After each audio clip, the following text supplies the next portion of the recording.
Ever since I was a child, I knew I wasn't wanted. My parents never said it out loud, but I could feel it in every sigh, every dismissive glance, every comparison to my older brother, Ryan. Ryan was the golden child, the one who could do no wrong. He was the star athlete, the straight A student, the future CEO of some Fortune 500 company. Or at least that's what my parents told anyone who would listen. Me? I was just Emily. Just the extra child. The one they had to deal with. Growing up in Austin, Texas, in a big house with a white picket fence, you'd think I had the perfect life. At least, that's what people assumed when they saw my family.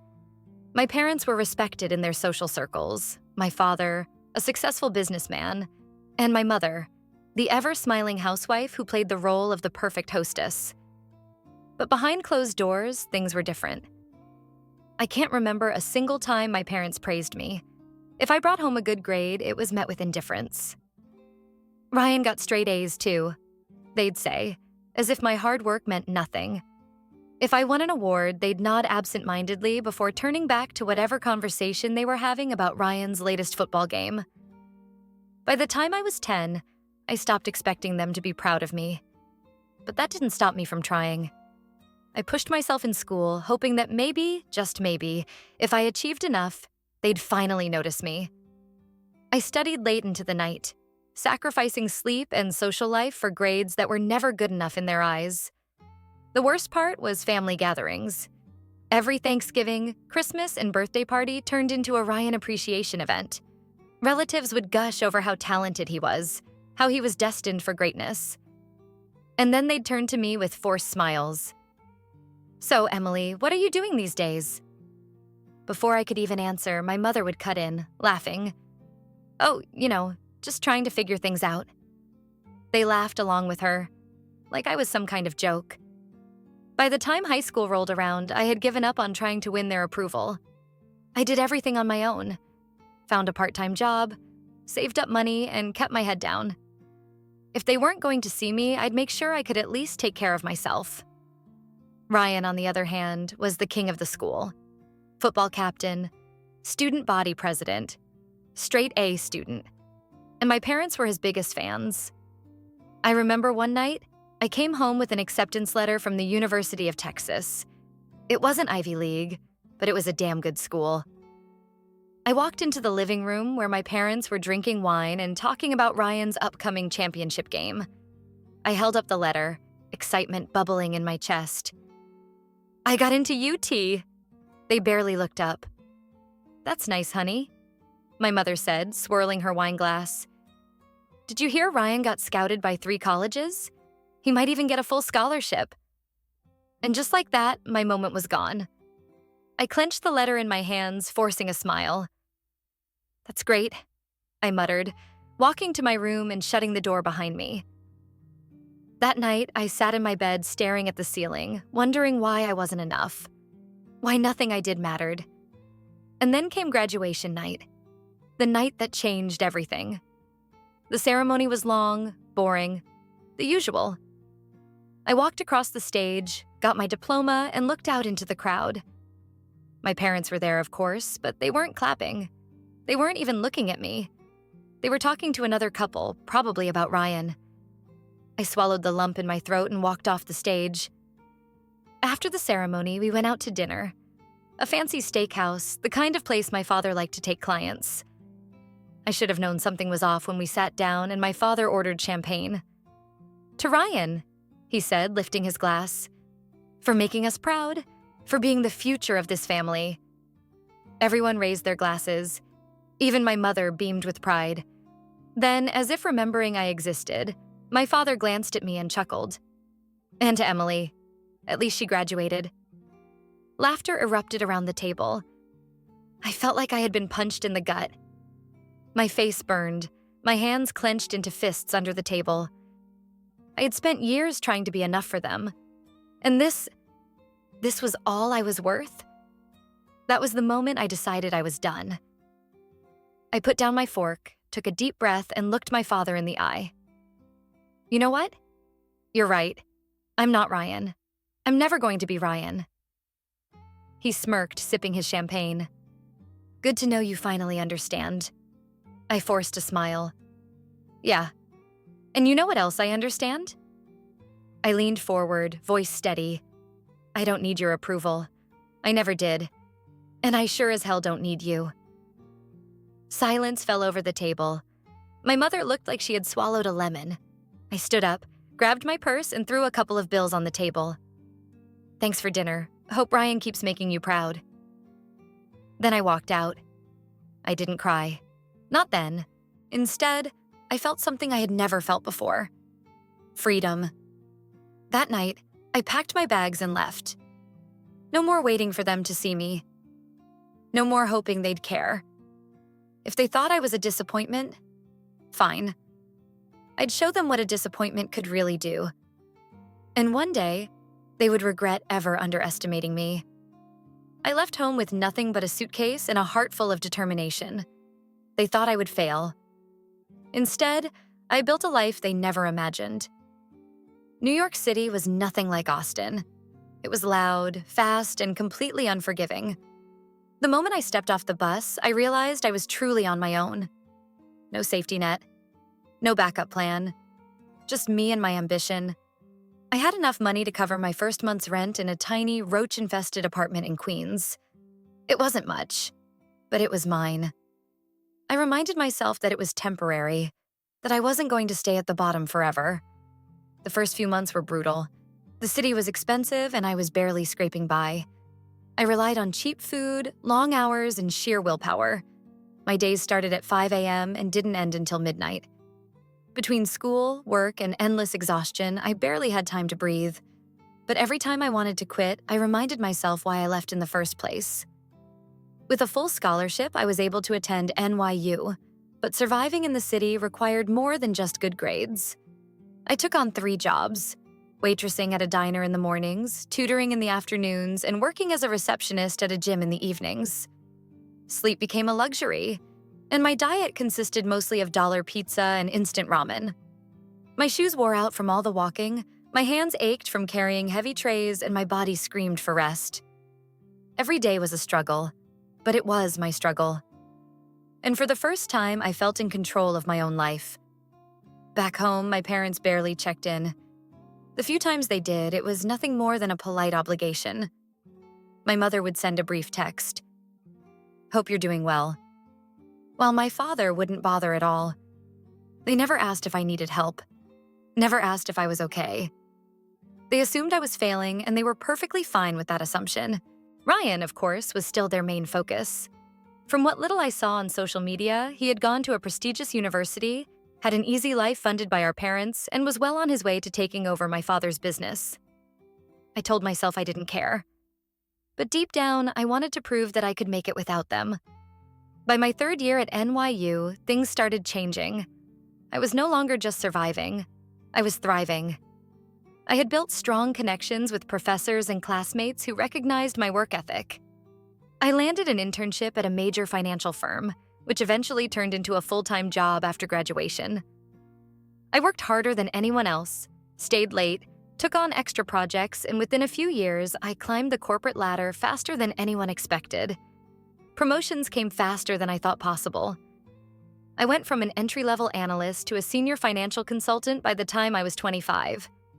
The girl they once laughed at was now working with multi-million-dollar portfolios, shaking hands with CEOs and sitting at tables they could only dream of. While my parents assumed I was still scraping by, I had become one of the youngest financial analysts at a top firm in Manhattan. I was making 6 figures, attending elite networking events, and slowly, quietly, setting the foundation for my own business. I had built something real, something of my own, and they had no idea. Then one day, everything changed. I was scrolling through social media when I saw a post from Ryan. It was nothing like the usual pictures of him flaunting his perfect life. This time he looked different, stressed, tired. The caption read, "Tough times, but staying strong." Curious, I dug deeper. And that's when I found out the truth.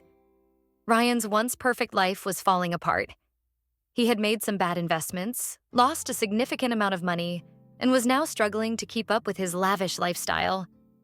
The expensive cars, the luxury vacations, it was all catching up to him. But that wasn't the worst part. My parents' business, the empire my father had built over decades, was crumbling. Their poor financial decisions had caught up with them, and they were on the verge of bankruptcy. I found articles about lawsuits, debts, and desperate attempts to keep the company afloat. The same company they always assumed Ryan would take over was now drowning, and he had no idea how to save it. For years, they had looked down on me. For years, they had treated me like I was nothing. And now, they were the ones who had nothing. I leaned back in my chair, a slow smile forming on my lips. Fate had just handed me the perfect opportunity, and I was going to take it. But I wasn't going to rush. No, I wanted to savor this. I spent the next few weeks digging deeper, learning everything I could about their situation. My father had taken out loans he couldn't repay. My mother had continued her extravagant spending habits despite their financial troubles. And Ryan? He was still pretending everything was fine, throwing parties he couldn't afford, keeping up the image of success while his world crumbled around him. I could have reached out then. I could have let them know that I was watching. But I didn't. I wanted to wait until the moment was just right. And then, it happened. A message from an unknown number popped up on my phone. "Emily, it's Mom. We need to talk." I stared at the screen for a long moment, 1,000 thoughts running through my head. After all these years, now they needed me? Now they wanted to talk? I exhaled slowly, a smirk tugging at the corner of my lips. Let the games begin. I stared at the message on my phone. My mother. After years of silence, after years of pretending I didn't exist, she was reaching out. Not to apologize, not to reconnect, but because she needed something. I let the message sit unanswered for hours. Let her feel what it was like to wait, to wonder. Then finally, I typed a response. "Of course, Mom. What's going on?" The reply came quickly, almost desperate. "Your father's business is in trouble. We're in trouble. Can we talk?" I almost laughed. The great businessman, the man who had spent his life looking down on me, had finally fallen. And now they were coming to me. I arranged a video call for the next day. When the screen lit up, I barely recognized them. My father, once a confident, powerful man, looked exhausted, his face lined with stress. My mother, always immaculately put together, had dark circles under her eyes. Even Ryan looked different. The cocky arrogance had been replaced with unease. "Emily," my mother started, forcing a smile. "It's so good to see you." I smiled back, playing my part. "You too, Mom. What's going on?" They hesitated, as if ashamed. Then my father sighed, rubbing his temples. "We're in a difficult situation. The company has been struggling and we're in serious debt. We need help." "Financial help?" I asked, feigning surprise. Ryan cleared his throat. "Yes, a loan. Just enough to keep things afloat. We know you're doing well in finance and you've always been good with money." I wanted to laugh. The irony was delicious. The same people who had dismissed me for years were now praising my skills, hoping to benefit from them. "I'd love to help," I said sweetly. "But let me look into some things first. I want to make sure I fully understand the situation." They looked relieved, thanking me profusely. But what they didn't know was that I had already done my research. I knew exactly how bad things were. And I had already set my plan in motion. While they thought I was considering their request, I was buying out their debt through a third party. Every outstanding loan, every unpaid bill, I made sure it all came back to me. They didn't know it yet, but I owned them. Over the next few weeks, I played the role of the concerned daughter perfectly. I listened to their worries, assured them I was working on solutions, and even sent small amounts of money to keep them hopeful. In the meantime, I secured every last piece of leverage. My father's business? It was hanging by a thread, and I was the one holding the scissors. The house they had spent decades bragging about? The mortgage was now mine to control.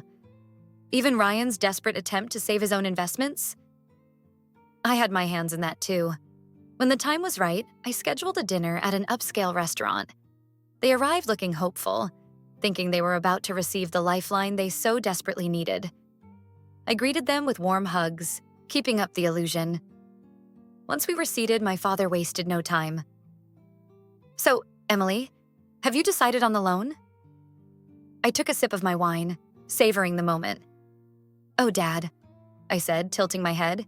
"You don't need a loan." They exchanged confused looks. "What do you mean?" my mother asked. I leaned forward, my smile sharp as a blade. "You already owe me." Silence. My father's face paled. Ryan frowned. "What are you talking about?"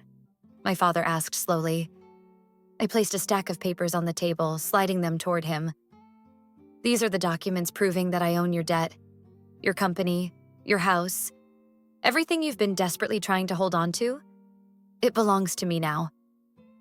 My mother let out a choked gasp. Ryan grabbed the papers, flipping through them with wide eyes. "No," my father whispered. "Oh, yes," I said, my voice dripping with satisfaction. Ryan looked up, anger flashing in his eyes. "You tricked us." I shrugged. "No, I just did what you all taught me. I looked out for myself." My father clenched his jaw. "We're family." I laughed, shaking my head. "Funny, you never saw me as family when I needed you. But don't worry, Dad. I'm not here to ruin you." My mother's eyes lit up with hope. "I'm just here to remind you that I was never the disappointment. You were." With that, I stood up, throwing a few bills on the table. "Enjoy dinner," I said, turning toward the exit. Behind me, I heard my mother sob. My father sat in stunned silence. And Ryan, for the first time in his life, had nothing to say. As I stepped out into the city lights, I breathed in the night air, feeling lighter than I ever had. This was just the beginning. The final blow was yet to come. They thought I was a nobody. Now their entire world depends on me, but I don't owe them anything. The dinner was set at an elegant restaurant, the kind my father loved to frequent when he was still a man of wealth and status. I arrived precisely on time, dressed in a sleek black dress exuding confidence. My parents and Ryan were already seated, looking nervous but trying to maintain an air of dignity. My father, as arrogant as ever, straightened his tie when he saw me. "Emily, glad you could make it," he said, as if he was doing me a favor by inviting me. I smiled, taking my seat. "Of course, Dad. I wouldn't miss it." The tension at the table was palpable. The waiter arrived, and my mother ordered an expensive bottle of wine, one they could no longer afford. Old habits died hard. Once the drinks were poured, my father cleared his throat, leaning forward. "Let's get to business, Emily. We need a loan. Nothing outrageous, just enough to keep things running. We know you have the means to help, and after all, we are family." I took a slow sip of my wine, savoring the moment. Then I set my glass down and folded my hands neatly on the table. "Dad, you don't need a loan." Confusion flickered across his face. "What do you mean?" "Of course we do." I tilted my head, allowing a small smirk to play on my lips. "You already owe me." Silence. My mother's hand tightened around her wine glass. Ryan shifted uncomfortably in his chair. My father furrowed his brow. "What are you talking about?" I reached into my bag, pulled out a thick stack of documents, and placed them on the table between us. "These," I said smoothly, "are the papers proving that I own your debt. Your house, your business, every single thing you've been scrambling to hold on to these past few months, it belongs to me now." My mother let out a soft gasp, her face draining of color. Ryan grabbed the papers, his eyes darting over the text, his expression darkening with each page he flipped. My father sat still, his face impassive, but I could see the veins in his neck bulging. He swallowed hard before speaking. "Number, this isn't possible." I leaned back, crossing my legs. "Oh, but it is. When you were drowning in debt, I was the one who bought it up. Through a third party, of course. You never even knew it was me. And now, congratulations, Dad. You work for your biggest disappointment. Ryan slammed the papers onto the table. You tricked us. I arched a brow. No, Ryan. I did exactly what you all taught me to do. Look out for myself. Isn't that what you always said? That I was on my own? That I had to fend for myself? Well, I did. And I did it better than any of you ever expected. My mother blinked rapidly as if trying to process the information. But we're family. I laughed, shaking my head. Oh, now we're family. Where was the sentiment when I was struggling, when you dismissed me, belittled me, when you laughed at me? My father's hands clenched into fists. You have no right to do this. I met his glare with an icy stare. I have every right. You taught me that power is everything, that money is the only thing that matters. You built an empire on those principles. Well, guess what? I built one too. And now I own yours. Ryan's face twisted in anger. You can't just leave us with nothing. I shrugged. Why not? You would have left me with nothing if the roles were reversed. My mother reached for my hand across the table. Please, Emily. We made mistakes, but we can fix this. I withdrew my hand before she could touch me. I don't need you to fix anything. I'm not the one who's broken. The silence that followed was deafening. My father's expression hardened, his pride preventing him from begging. My mother's eyes filled with unshed tears. Ryan, for once in his life, had nothing to say. I exhaled slowly and stood, smoothing out my dress. Dinner's on me. Consider it my last act of generosity. I tossed a few bills onto the table and walked away, leaving them in stunned silence. An hour later, I was in my penthouse, standing by the floor-to-ceiling windows, gazing out at the city skyline. The empire I had built, the life I had created for myself, free from their shadows. A soft clink sounded behind me as my closest friends and mentors raised their glasses.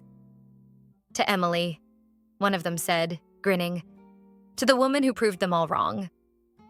I lifted my glass, a slow, satisfied smile spreading across my lips. To freedom. And as I took that first sip, I knew. This was only the beginning.